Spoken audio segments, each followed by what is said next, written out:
دوستوں صاحب رحمت پہ فدا جان کرو، آج سے ختم نبوت پہ فدا جان کرو۔ الحمدللہ نحمده ونصلي على رسوله الكريم، اما بعد فاعوذ باللہ من الشیطان الرجیم، بسم اللہ الرحمن الرحیم۔ لقد من الله على المؤمنين إذ بعث فيهم رسولا، صدق الله العظيم وصدق رسوله النبي الكريم، ونحن على ذلك لمن الشاهدين والشاكرين، والحمد لله رب العالمين۔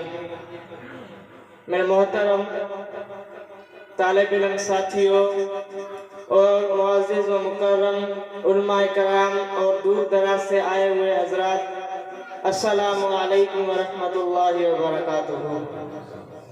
میرے محترم دوستو، قرآن پاک کی جو آیت میں نے آپ حضرات کے سامنے تلاوت کی ہے، یہ جد الانبیاء والمرسلین و امام الموحدین سیدنا ابراہیم خلیل کی ایک دعا ہے۔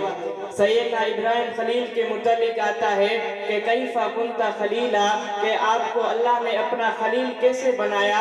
تو فرمایا بذلت نفسی للنیران وولد للقربا ومال للضیفا وقلب للرحمن۔ فرمایا اللہ نے میرا امتحان لیا، امتحان کے بعد مجھے خلیل بنایا۔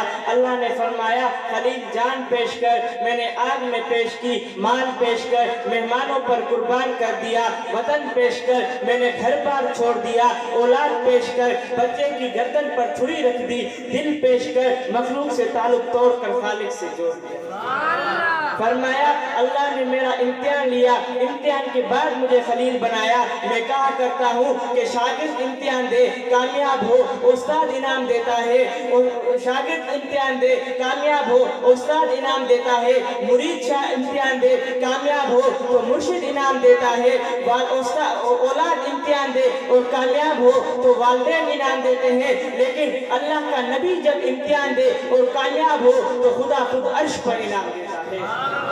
اور انعام کے دو طریقے ہوتے ہیں، ایک یہ کہ باپ جیب سے پیسے نکالے اور بیٹے کو کہے کہ تو نے بہت اچھی پڑھائی کی، امتحان دیا، کامیاب ہوا، یہ لے تیرا انعام۔ ایک یہ کہ باپ کہے کہ تو نے بہت اچھی پڑھائی کی تو بتا تجھے کیا چاہیے؟ تو اللہ نے خلیل کو دونوں انعام دیے۔ ایک رب نے اپنے مرضی سے کہا انی جاعلک للناس اماما، دوسرا کہ تو مال میں دینا چاہتا ہوں، کہ جب رب نے ایسے کہا کہ تو مال میں دینا چاہتا ہوں تو فرماتے ہیں کہ حضرت خلیل اٹھے اور دونوں ہاتھ کعبے کی چوکھٹ پر رکھ کر سر سجدے میں ڈال کر میرے جیسا کوئی ہوتا تو دولت مانگتا، شہرت مانگتا، مال و متاع مانگتا، لیکن حضرت ابراہیم خلیل اٹھے اور دونوں ہاتھ کعبے کی چوکھٹ پر رکھ کر سر سجدے میں ڈال کر وہ چیز مانگی جس کے بارے میں یوں کہہ دو تو وہ بیچا نہیں کہ وہ خدا کی ساری خدائی میں وہ تحفہ ایک کیا مانگا؟ کہا ربنا وابعث فیہم رسولا،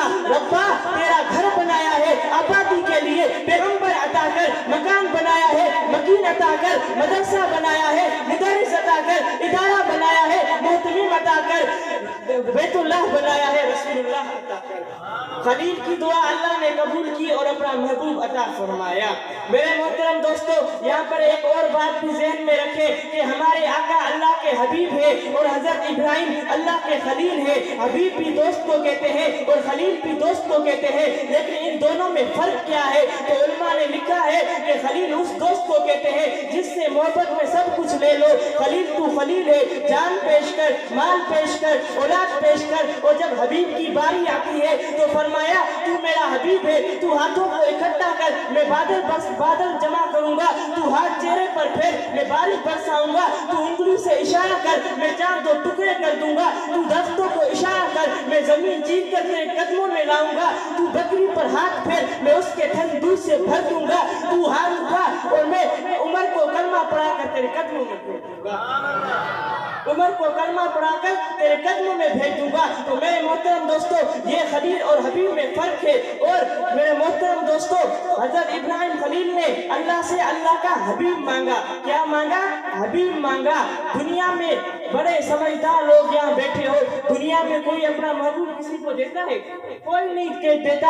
آدمی کہتا ہے سب کچھ حاضر ہے لیکن محبوب نہیں دیتا تو اللہ سے خلیل مانگ رہا ہے، اللہ اپنا محبوب کیسے دے گا؟ تو علماء نے لکھا ہے کہ بعض دفعہ ایسا ہوا کرتا ہے کہ خلیل نے اللہ سے کہا کہ ربا میرے پاس جو کچھ تھا مجھے پیارا تھا، جان مجھے پیاری تھی، تو نے مانگی میں نے دے دی، مال مجھے پیارا تھا تو نے مانگا میں نے دے دیا، اولاد مجھے پیاری تھی تو نے مانگی میں نے دے دی، اب تو نے خود ہی کہا تھا کہ تو مانگ میں دینا چاہتا ہوں، اب تو نے خود ہی کہا ہے سودا ہی صحیح میرا ہر پیارا چیز تیرے حوالے، تیرا پیارا میرے۔ بس اللہ تبارک و تعالیٰ سے دعا ہے کہ جو کچھ میں نے کہا آپ نے سنا، اللہ تبارک و تعالیٰ اس پر عمل کرنے کی توفیق نصیب فرمائے۔ وآخر دعوانا الحمدللہ رب العالمین۔